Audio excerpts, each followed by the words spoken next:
самолет, по небу летом лед, а пароход тихим ходом ход, а мы едем в соседнее село на охот.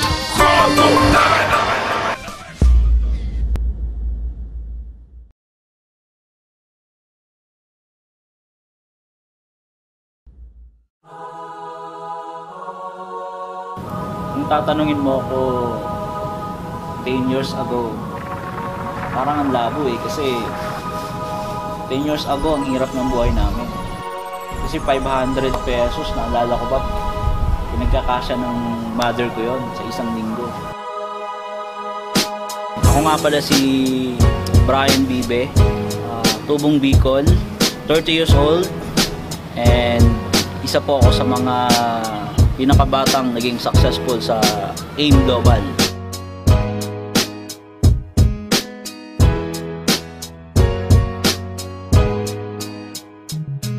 In 2006, pumunta ako ng Manila para magtrabaho. Dati po akong SM Promodizer. Ngayon po, 6 years ko nang kinakarar ang AIM Global. Thankful ako kasi ang daming blessing na binigay sa akin. After 5 months doon AIM Global, I got my first car.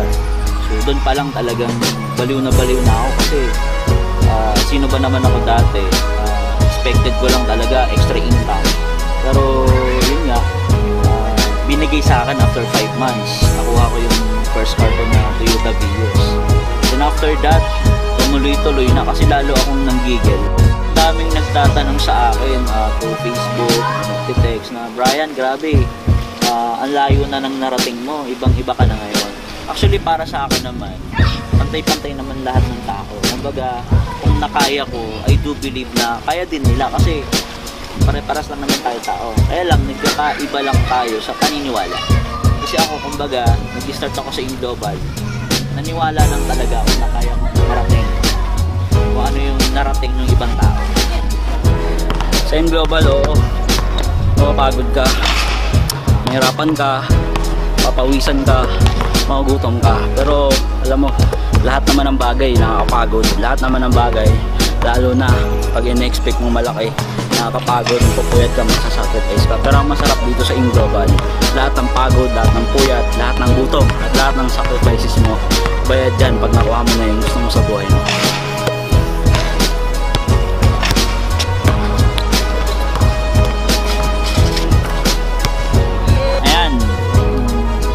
Nakilala nyo na kung sino ko, nakita nyo na kung anong narating ko. Guys, simple lang naman eh.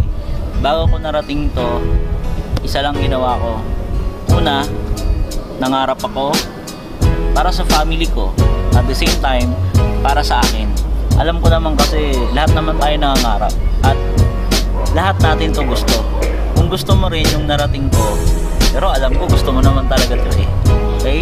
So, simple lang. Unang-una, mangarap ka rin. Sunod, subukan mo.